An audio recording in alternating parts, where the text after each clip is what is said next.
वो पूछती है कि अगर कोई लोग आपके घर में आते हैं और वो बातें जो उनके लिए नहीं है चुप चुप के सुन लेते हैं या चीज़ें को छेलते हैं जो उनके नहीं है, तो इसके बारे में क्या करना चाहिए? उनको रोकना चाहिए।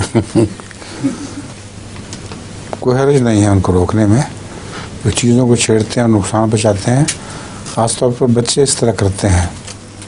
और औरतें बाज़ अपने घर में तो बच्चों को बड़ा संभाल के रखती हैं, जब किसी के घर जाएं तो वो उनको खुली छुट्टी है, उठें और शीशे की चीज़ें और अच्छी चीज़ें उठा के फेंक दें नीचे और तोड़ दें।